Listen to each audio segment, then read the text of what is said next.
أهلا. نتطرق لموضوع المنتخب النسوي لأقل من 17 سنة في مباراته مع الجزائر من أجل التأهل إلى كأس العالم بالدومينيكان شهر أكتوبر المقبل من هذه السنة. سنتطرق إلى هذا الموضوع من 4 نقاط. النقطة الأولى: كيف وصل المنتخب المغربي إلى الجزائر؟ وكيف كان الدور في الاستقبال؟ ثم أجواء المباراة التي لم تنقل، ثم موضوع النقد التلفزي وكيف تطرق الإعلام إلى هذا الموضوع بالقنوات الجزائرية، ثم هناك من هو المنافس المقبل للمنتخب المغربي عفوا. بداية، كما هو معلوم المنتخب المغربي توجه على متن طائرة خاصة برئاسة عضو الجامعة حسن الفيلالي، وأيضا بحضور خليل الرويسي الحكم السابق. كان هناك استقبال بمطار الهواري بومدين، لكن ليس بالمطار الرئيسي وإنما بمطار جانبي كما هو الحال مثلا بمطار محمد الخامس. لدينا مطار آخر جانبي مخصص للحجاج وأيضا بعض الرحلات الداخلية. فتم استقبال الوفد هناك بعيدا عن جمهور المواطنين في المطار الكبير الهواري بومدين. لم يتم حجز أي شيء من ممتلكات المنتخب المغربي، لم يكن هناك تفتيش بنية أو بأخرى. كان استقبال الوفد المغربي من طرف الكاتب العام للجامعة الجزائرية، الكاتب العام المساعد. وهنا أشير إلى نقطة أساسية، وأنه توصل رئيس الوفد باتصال هاتفي من وليد صادي رئيس الجامعة الجزائرية والكاتب العام، بحكم وجودهما في بانكوك في الجمعية العمومية 74 للفيفا. وكانوا اتصال مع حسن الفيلالي وأبدوا الترحاب وأنهم مرحب بهم، بأنه أي حاجة خاصتهم فمرحبا بهم. هذا واقع الأشياء بدون زيادة أو نقصان. النقطة الأخرى أنه كان هناك احترام البروتوكول المتعارف عليه في مثل هذه المباريات، من ناحية الاستقبال، من ناحية الفندق، من ناحية الملعب التدريب، أوقات التدريب إلى آخره. كان كل شيء محترم. مقابل ذلك كان أيضا الجانب الآخر، وهو التأطير اللي نقلوه بعض الأفراد اللي حضروا في البعثة. التأطير الجيد للمنتخب الفتيات مع المستوى بنات المغرب، كانوا في صورة طيبة، وكانوا أعطوا صورة طيبة عن المغرب بدون أي دخول في أي شيء، وكانوا نعمة البعثة في الجزائر. المباراة جرات في ملعب سالم مبروكي بالرويبة بالجزائر العاصمة، وكانت مباراة جرات بأبواب مفتوحة، وعدد الجمهور ما تعداش 300 ديال الأفراد. سالت المباراة بالنتيجة المتعارف عليها 4-0. اللاعبات بعضياتهم اللي نقلوا الناس اللي حضروا بأنه كان عناق بين اللاعبات الجزائريات والمغربيات عادي جدا، وكان مصور تماك ديال الجامعة اللي كان خدا الصور وخدا الأمور ورجعوا بسلام في نفس اليوم. الآن تندوز النقطة الموالية، وهي ديال النقل التلفزي. النقل التلفزي، أي نقل تلفزي لأي مباراة تكون واحد تدابير أولية. أولا يتم تساؤل هل هناك مالك للحقوق. بين سبور مثلا لم يكن هناك مالك للحقوق لهذه التظاهرة بطبيعة الحال، لأنها ماشي من حجم كبير. والثاني الأمر أنه يكون تفاوض بين البلدين بخصوص مباراة الذهاب والإياب، وتتم اتفاق على أنه كل واحد يضمن النقل التلفزي للمباراة في البلد ديالو للبلد الآخر، ثم العكس. وقدر أحيانا يكون التعليق ديال هذا هو يسري عند الآخر أو العكس. هذا الأمر هذا كان مستبعد جدا، لأنه ما كاينش واحد العلاقات حاليا مع المغرب على المستوى السياسي، على مستوى وأيضا على المستوى الإعلامي. ما كان اتفاق في هذا الأمر هذا. وحتى في حالة أنه نكون هناك أنه نقل المباراة عندي، مثلا الجزائر منقولة فيها المباراة ونقلها قناة وتعطيها لي نقلها عندي، وربما في ظل الحساسية الحالية بين البلدين وربما كل طرف يكون متخوف. بمعنى أنا مثلا غادي نقل مباراة ديال بركان لاعبة المنتخب المغربي أقل 17 سنة مع الجزائر في المستوى الفتيات. نقدر وقيلا أنا نقل أنا في بلادي من حقي ندير أي حاجة، هذه بلادي وهذه السيادة ديالي، ونقدر ندير فيها أشياء ربما ديال الخريطة إلى آخره أو الشعارات. فربما إلا كانت منقولة في تلفازة عمومية عند الجزائر، ربما النظام ديال الجزائر يرفض هذا الأمر. نفس الأمر بالنسبة لنا فاش لو كانت منقولة عن الجزائر هما اللي مصورين ومنقولة عندنا مباشرة في قناة عمومية، فربما تقدر تمر أشياء اللي ربما تتعارض مع السياسة الوحدوية ديال المغرب إلى آخره. فهذا الأمر هذا يتم تفاديه في غالب الأحيان. تيبقى بأنه آخر حاجة هو أنه يتم نقل المباراة فضائيا وتتبعها الجمهور ديال البلد الآخر، وما تنقلهاش في القنوات العمومية وإنما تتبعها عند البلد الآخر. هنا راجت واحد المسألة بأنه قناة الشبابية الجزائرية أول مرة نسمع بها بأنه هي تنقل المباراة، راجت هذا الاسم هذا، ولكن نهار المباراة هاد المباراة تنقلات وحتى واحد ما شاف النقد التلفزي ديالها أو الأهداف ديالها. كل ما يتعلق هو فقط بعض الصور اللي ديال الهواتف إلى آخره. هنا تنبحثوا في تفل ما تلا تلك المباراة، نجد بأنه حتى القنوات وبعض الصحفيين الذين تحدوا أنه المنتخب المغربي يحمل الخريطة مباراة الذهاب، أتحدى أن يحمل المنتخب المغربي الخريطة. هو ما يمكنش كما تنشرحها المرة الألف والمرة المليون بأنه المنتخب المغربي عمره ما هز الخريطة في القميص ديالو. إذا لا داعي للدخول في هكذا تحدي، علما أنه تحدي خاسر لأنه أصلا ما عمره ما لعب بها.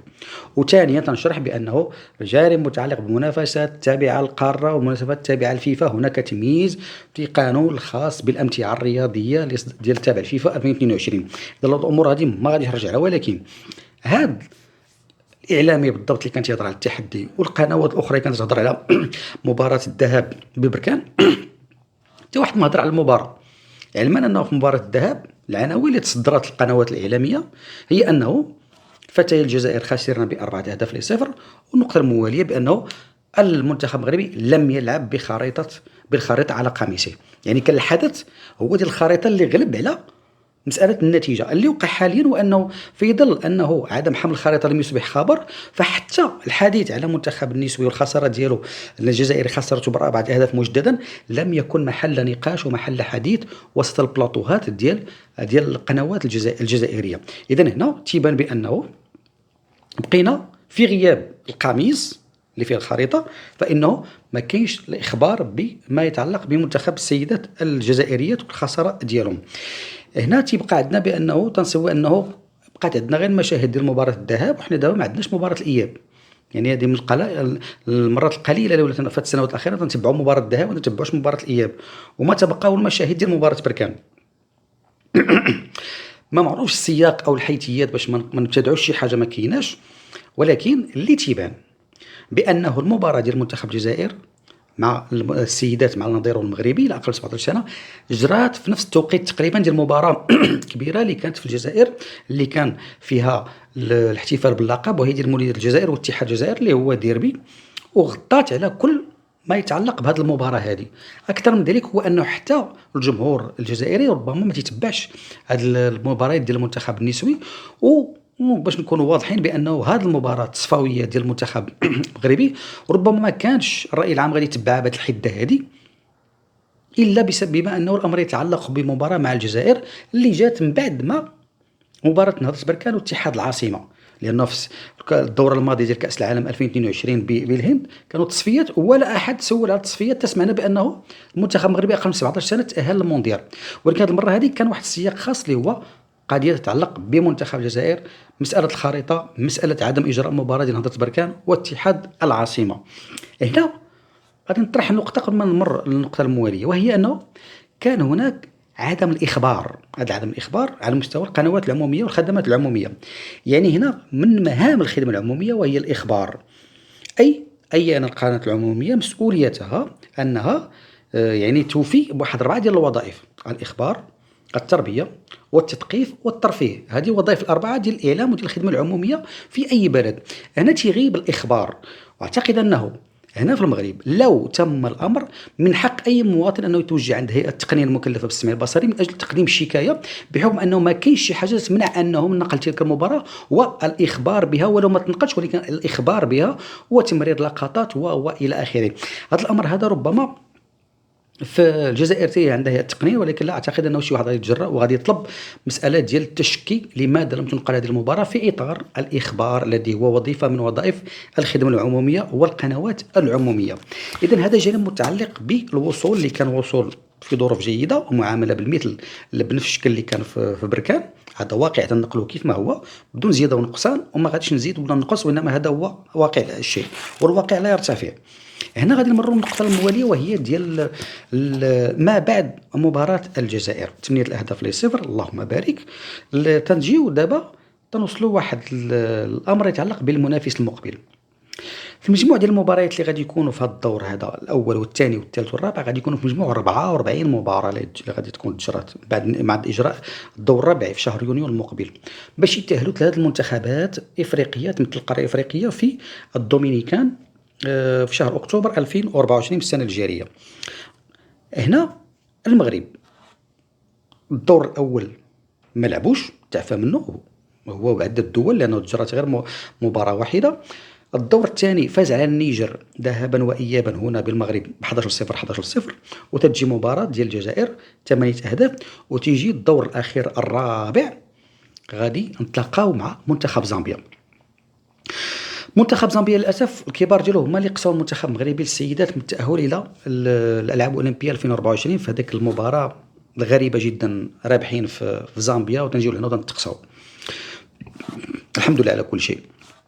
نتلاقاو مجددا مع زامبيا لاقل من 17 سنه. منتخب زامبيا فاز في الدور الثاني، ما لعبش هو الدور الاول، لعب على فاز على تنزانيا خسر مع تنزانيا ذهابا ب1-0 وربح بإياب ب5 الأهداف ل0.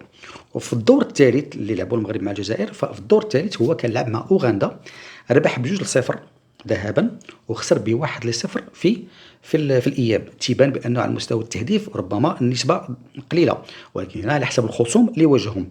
نشير فقط بأنه هذا الدور الثالث تأهلوا منه المغرب، ثم زامبيا اللي غادي يلعب مع المغرب، ثم البوروندي اللي ربحت جيبوتي ب 18-0 وب 7-0، في انتظار المباريات اللي غادي تجري سواء اليوم او غدا الاحد بين اثيوبيا وكينيا، بوركينا فاسو ونيجيريا والسنغال وليبيريا. بالنسبه للمغرب في المباراه الاخيره في اطار الدور الرابع غادي يلعب يوم 7 يونيو في زامبيا، وغادي يكون الاياب في 14 يونيو هنا بالمغرب. نتمنى ما يتكرر السيناريو ديال منتخب السيدات الكبار اللي لعبوا اصلا مباراه الذهاب هناك ورجعوا هنا والتقسيم هنا في المغرب. اذا نتمنى الا يتكرر هذا الامر. هنا نشير كمعطيات اضافيه، هو انه هذا الكاس العالم اللي غادي يجري في الدومينيكان واللي هي الدورة الثامنة، لأنه هذا كأس العالم أقل 17 سنة انطلقت منذ سنة 2008 وتوقفت سنة واحدة اللي هي ديال كوفيد في 2020. إذا 8 دورات إلى غاية الآن، وهذه آخر دورة غادي تكون ب 16 منتخب. ولكن الملاحظ بأنه آسيا ممثلة ب3 منتخبات، واللي تأهلوا لحد الآن هي اليابان وكوريا الشمالية وبجوجهم حقوا اللقب سابقا. اليابان حقته في 2014 وكوريا الشمالية حقته في 2008 و2016. ثم افريقيا 3 ممثلين ديالها بحال غادي نتعرفوا عليهم في يونيو. الكونكاكاف تاهلت، كاينه الدومينيكان المستضيفه الدوره، وكاين المكسيك وكاين الولايات المتحده. المكسيك والولايات المتحده سبق لهم انه كانوا وصيفي البطل. ثم امريكا الجنوبيه تاهل عليها البرازيل. كولومبيا لعبت كانت وصيفه البطل في واحد الدوره. ثم الاكوادور. اوقيانوسيا يعني غادي يكون هناك زيلندا الجديده. اما بالنسبه لاوروبا غادي يكون 3 الممثلين اللي هما انجلترا واسبانيا في انتظار التعرف على الممثل الثالث لاوروبا، علما ان اسبانيا هي بطله دورتي 2018 و2022، يعني فقط ليس على مستوى الكبار فقط وانما ايضا على مستوى الفئات العمريه. النقطة الموالية باش نشيروا بأنه على المستوى الإفريقي منذ انطلاق التظاهرة هذه 8 دول اللي سبق لها شركات في كأس العالم آخر 17 سنة. عندك غانا، نيجيريا، تنزانيا، المغرب، زامبيا، كاميرون، جنوب افريقيا وغامبيا. اذا المغرب تيبقى هو الدوله الوحيده في شمال افريقيا اللي شاركات. وهنا وسط الدول اللي ذكرت كاين اللي شارك حتى 6 المرات شارك كما هو الامر بالنسبه لغانا ونيجيريا. على المستوى الدول العربيه شاركت الاردن فقط سنه 2016، ولكن بحكم انها كانت مستضيفه الدوره. وهنا غادي نعرج على اخر نقطه وهي تتعلق ب التظاهرة اللي غادي يستضيفها المغرب ديال كأس العالم لمدة 5 سنوات متتالية من 25 حتى 2029، وبالتالي يعد أول دولة أفريقية تستضيف التظاهرة هذه. والثاني الأمر هو أنه ثاني دولة عربية من بعد الأردن. الجديد في الدورة ديال اللي غادي تجي هنا في المغرب لمدة 5 سنوات لأقل من 17 سنة هو أنها غادي تجري ب 24 منتخب. هاد 24 منتخب التوزيع ديالهم تغير. آسيا ولا عندها 4، إفريقيا ولا عندها 5، ولكن في الأصل 4 لأنه تم إضافة المغرب كبلد مضيف. ثم الكونكاكاف 4 أمريكا الجنوبية أمريكا الجنوبية 4 أوقيانوسيا 2، ثم أوروبا 5. هادو يكونوا 24 منتخب، وغادي تكون الفرصة، علاش هُما داروها سنويًا بعد ما كانت دار كل سنتين، فرصة من أجل تقوية البطولة الخاصة بالسيدات على مستوى الفئات العمرية، ومن أجل لأنه في آخر المطاف هاد البنات هادو اللي غادي يلعبوا في هاد السنوات في هادي، فكلهم غادي يكونوا إن شاء الله هُما المنتخب اللي ديال السيدات اللي غادي يكون في 2030 و2032 في الكؤوس العالمية غادي تكون، وأيضًا الدورات العالمية غادي تكون سواء 20 سنة أو أقل من 23 أو 23 سنة. إذًا هذا كل ما يتعلق بمباراة المغرب والجزائر تمت في ظروف خاصة، انتهت على خير.